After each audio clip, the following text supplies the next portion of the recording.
welcome back to my channel. I know it's been a really long time since I uploaded my last video, but I am back from my hiatus and today we'll be unboxing some very cute figurines of some cat girls.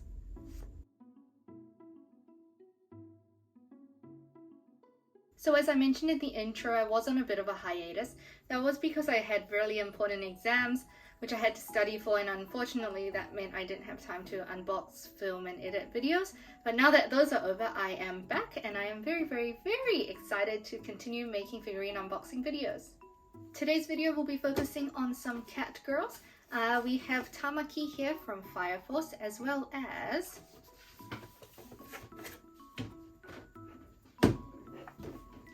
the Myethos Cheshire Cat figurine from their fairy tale collection. I think I'll start off with the Myethos Cheshire Cat figurine. She has been sitting in my room for a very long time waiting to be unboxed. I am very excited to open her up, and she is a little bit dusty now seeing as how long she's been sitting in my room, but she looks absolutely beautiful on the inside.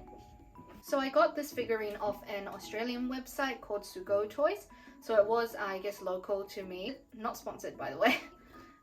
She costed 300 Australian dollars, which is around maybe 25 to 26,000 Japanese yen. I didn't pay any shipping for her because it was over $200, so I got free shipping. I'm not sure if internationally it will be free shipping, but I know they do ship internationally, so I guess you can go check that out if you are curious. She did arrive in the mail really fast. I'm assuming it's just because I'm in the same state as where the warehouse for Sugo Toys is, but she came and she was in perfect condition, very well protected. They had these like plastic things on the corner of the box which protected it from like any bumping or any like denting, which I think was really good, and the box was also really well secured and padded, which was great. I'll start off with talking about the packaging. Ignore the fact that it is a bit dusty and scuffed. I did accidentally knock it over a few times. But anyways, the Myethos boxes are all transparent and plastic, which is very different to the other boxes that I do have for other figurines. However, I do love it because I can see like everything inside in all its glory. So at the front you can see the lovely figurine protected with all the padding and plastic on the inside. And then on the side here we have another cat printed on it, because this is of course the Cheshire Cat. The back here is a lovely shade of purple, my favorite color, with more cats, and Myethos is printed on the back as well. And then lastly, the last side of the box also has a little cute cat. I think I'm gonna go ahead and unbox her now. She has been waiting long enough to be unboxed, and I am very looking forward to setting her all up because I've seen pictures of it and it's absolutely gorgeous. I just finished unboxing her and assembling her all together. You can probably see her just peeking out on the side there, but I think I'll go over what came in the box first, just to show all the components of everything that came in the package. So firstly, it's the Myethos. I think it's like a business card. So it has the cat design on the front, and then as well as like contact details on the back of the card, which I think is really cute. I haven't really gotten a figurine before where they include a business card, so I did really like that. And then we have a assembly manual, instruction manual. I think it is in both Chinese, English and Japanese on the instructions, so there's pretty good 3 languages in here. And the assembly was really clear as well. It showed me where to put all the parts and everything. And it also comes with a small art print of the design that the figurine was based off of, which I think is really cute. I'll probably display it right next to the figurine itself. And on the back it just has a little thank you message, which is really cute, and also a little design of the purple cat. So another item that came in the package which took me by surprise was this acrylic stand of the Cheshire Cat design. It had me very happy when I saw it in the packaging, because I haven't really received a figurine before where it did come with an acrylic stand. This is really awesome because it means I can display this acrylic stand wherever I want, maybe next to my computer, and then I have another Cheshire Cat, which is the figurine displayed like on my shelf or something. I'm just going to quickly pop the acrylic stand into the back. She can hang out with Weiss and Blake and the rest of the Ruby crew behind me. And now we shall move on to looking at the figurine, which I am so excited about.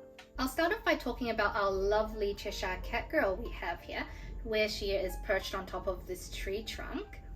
The main thing which really attracted me to getting this figurine, aside from the amazing base, was the positioning of the figurine itself. Like, a lot of the figurines I own are either like sitting upright or standing upright. I don't have anything that's just lying horizontally like across and like hovering, I guess, on top of an object, so the tree trunk here.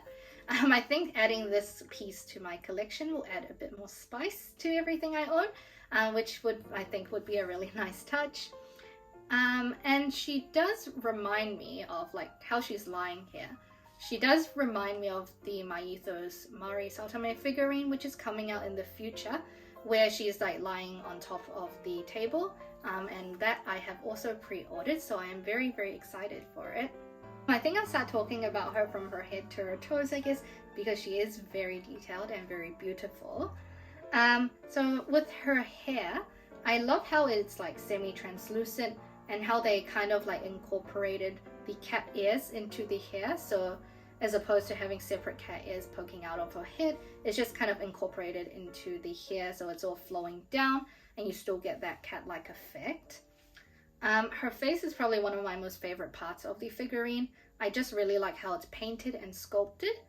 So if you look closely, the eyes are, I think, multicolored, and they do look like a cat's, with like the, you know how when cats get that thin black slit in the middle of their eyes?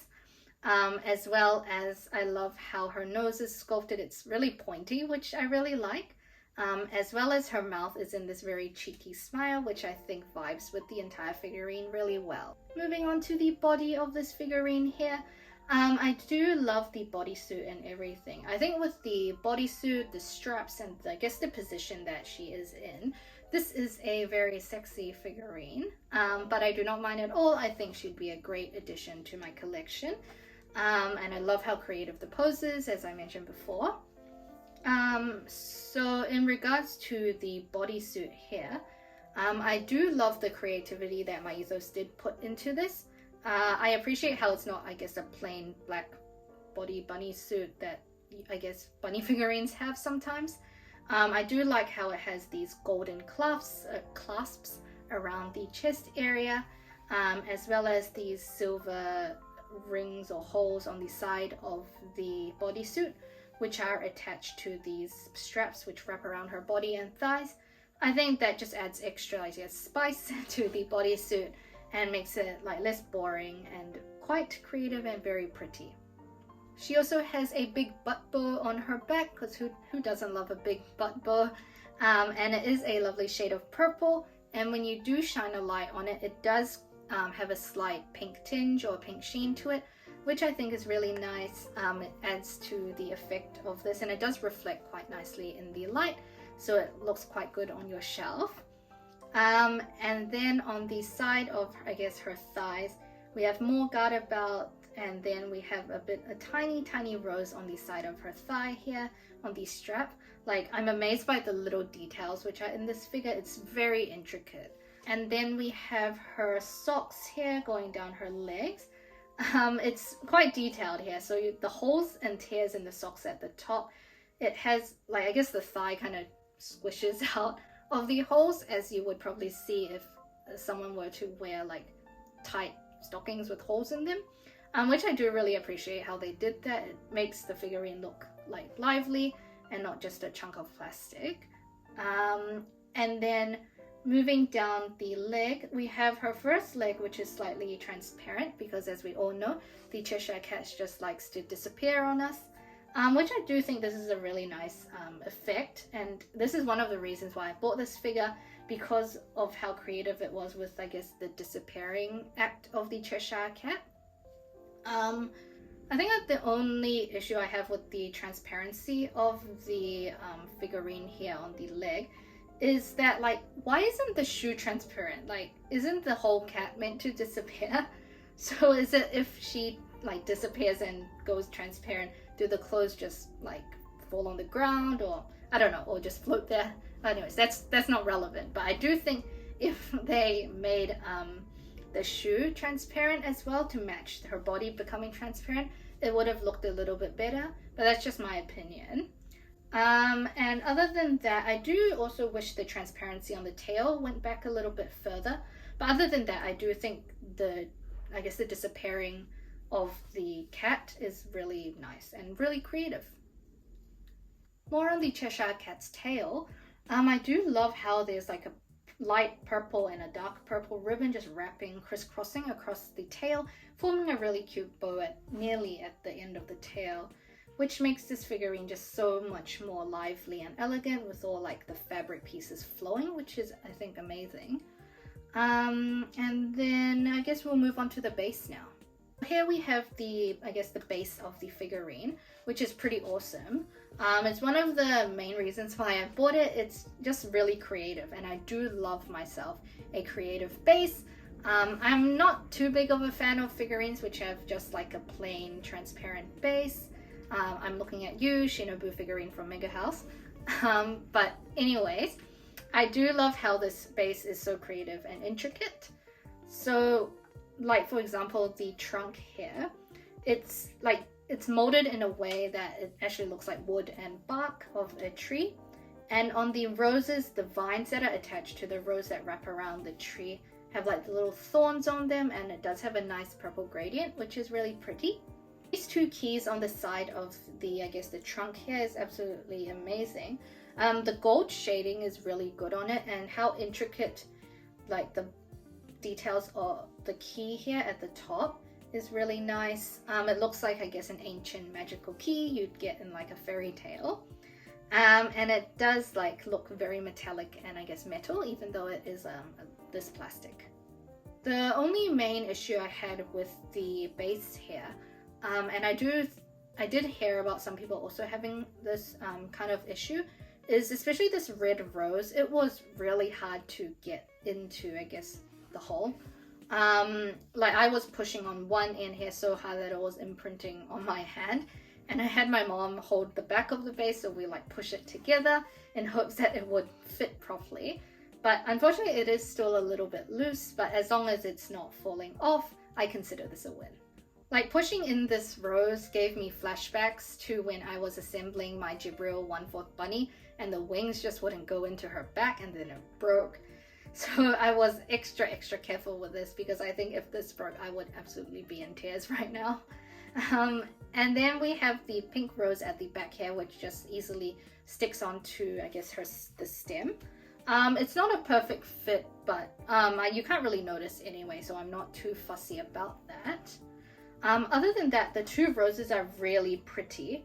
Especially the red rose here. It even has like silver glitter on some of the petals, which like I wasn't expecting that at all. When I picked it up and I saw it, I was like, oh wow, I didn't expect them to put such detail in this. But like I'm blown away by like, who doesn't love a sparkly rose? And then lastly we have the base of the trunk, which has these lovely, I guess, purpley blue flowers just scattered on the trunk there. Like this color is absolutely gorgeous, and the shading is really pretty as well. But I think overall this trunk of the tree is just amazing. I love all the florals on it, and it's very, I guess, well, it is Alice in Wonderland. It's very Alice in Wonderland-y, fairy tale forest vibes. So that's mainly it for this figurine here. I don't even know where I would put it. Would she even fit? I'm not even sure if she'd fit on my shelf there. I might have to put her on top of something or adjust the shelves. But anyways, I can't wait to put her up in my room, and yeah, she will be on display for a very long time, I suspect. Very, very, very pretty. She is also quite heavy as well. Like I've been holding her hair for like the last 20 minutes and my hands are slightly shaking and burning. But yes, she has some good weight to her, so she won't be easily knocked off. But that being said, I still have to be quite careful around her, just due to all these, I guess, loose bits here, like the ribbons and the keys. Have to be a bit careful not to knock them around. But yes, cannot wait to put her on the shelf. Moving on to the second figurine of the unboxing, we have none other than Tamaki from Fire Force. I got this figurine a while ago, so it's not actually part of the re-release that Kotobukiya are doing. This one here I ordered off a website called J-Figure. I think it's a relatively small company in Japan, run by maybe 1 or 2 people.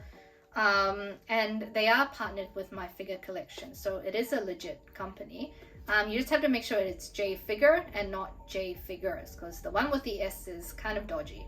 I actually originally had this figurine pre-ordered on ARTFX for the re-release, but then I really wanted one with the Nekomata parts, so the little bonus parts that Kotobukiya offers, and I noticed that on J-Figure that they did have one of these figurines with the bonus cat ear parts. So I did end up cancelling my ARTFX pre-order and getting it off J-Figure instead. I did pay a little bit more extra than I would have if I got it on ARTFX. In total, this one was 19,650 yen, or around 230 Australian dollars, with like shipping of course included in the price and the bonus parts, which I'm really happy about. So looking at the box here, I love how the box is super like Fire Station themed to match the anime and manga. So at the front here, also ignore how dusty this box is. Once again, it has been sitting in my room for a while. So at the front here, we just have the window here with, you can see Tamaki just peeking through from the inside. And then I guess the name of the anime here. And then on the sides, we have the another like Fire Station themed window. And on the back, we just have a big picture of the figurine, and I think it does show how it will glow under black light, which is another reason why I bought this figure, and I specifically bought a black light to shine on this figurine because I do want to see the glowy effects which they have like in the anime. And then on the side here is just another like Fire Force themed side of the box. But yes, I am very excited. I shall now open this figurine up. Okay, I am finally back, and here is the Tamaki fully assembled with all her Nekomata parts. I think it took me quite a bit of time to assemble all together. I'm starting to think I'm not very good at assembling figurines, but it's okay. I got there in the end with nothing breaking. Some of the pieces, I think, especially the swirly pink tail pieces, they were a bit awkward to attach to like all the smoke at the bottom, because it is like tucked under her, I guess, her jacket, which is like kind of flowing up. So you had to get the angle literally perfect or like it'd fall apart, basically. I am a bit scared of walking around with this figurine, can't knock anything into it or it might just fall apart. So I think I'll just have to be really careful, but I do love the overall look with like the fire effects. So moving on to Miss Tamaki herself here. I think compared to the anime and the manga, Kotobukiya did do a really good job at like painting and sculpting this figurine overall. There are a few like, I guess, little mini paint mistakes here and there, but I don't really mind. Anyways, Kotobukiya's quality is always really good for their price point. I especially love how they did her face. Her eyes are painted on in a way which I really like the orange and the yellow matches the anime really well, and it's just a very fiery effect, which like of course matches very well with the vibe of Fire Force and the show. Moving down to her outfit, we just have I guess the Fire Force uniform with the blue stripes and the huge jacket that they wear. I do love how the back of the jacket here is kind of floating up, like all the smoke is making the fabric go up and down with the wind, which makes the figurine really dynamic, which is pretty cool. I do have to say, this figurine is one of, I guess, the more lewder figurines that I own, and it's quite spicy. So I would have to, I guess, put it somewhere my mom can't see or guests can't see. But other than that, I do think she is absolutely adorable. And then lastly, we have the base here. The base, I guess it's not really a base, but because like one of her feet are actually full on touching like whatever surface you're putting it on. But I do like how the base is incorporated into the figurine instead of course, a plain base where it has no absolute like relation to the figurine aside from holding it up. So yeah, I do think the way that they incorporated the smoke billowing out and flowing around her feet into the base, so when she stands up it looks like the figurine, the whole figurine is the figurine. I don't know if I explained that right, but I hope you get what I mean. Now lastly, the main attraction for this figurine. One of the best features of this figurine is that the Nekomata parts and the blue stripes and her eyes glow under a black light. It's literally the reason why I did buy a black light off eBay. I have no other uses for it besides, I guess, to show off this figure. So without further ado, I will be switching all my lights off and showing the lovely glowy bits. Alright, so here we are. I hope my camera is picking this up. I'm not too sure if it will, but I will put some close-ups. So as you can see with the black light, the fire bits and her Nekomata bits and her uniform all glow in like a super cool blue. Just like how in the anime, how their uniforms glow in the dark. And as well as her eyes also kind of glow. Not sure if the camera's picking it up, but hopefully it's picking it up. But yeah, I think this is an amazing feature, and definitely I do wish more figurines did this. Like, how cool it would be if like some figurines glowed in the dark, or like of course activated under UV light like this one. So now that these two figurines are finally unboxed and assembled, this will bring the video to a close. Thank you guys for watching, and of course thank you for sticking around. I'm really sorry that I went on hiatus for that long, but now that I don't have my exams, hopefully I will have more time to film, and I'll try to upload more frequently. My next video will definitely be the K-On! Part 2 unboxing, so it will be me unboxing the Ritsu and the Mugi figurines by Ulta, which I am very looking forward to. I've been dying to open it up and put all the band together. So I hope you guys will stick around for that video, and I hope you also enjoyed this video. Yeah, feel free to let me know who your favorite cat girl is in the comments below, and I'll see you guys next time.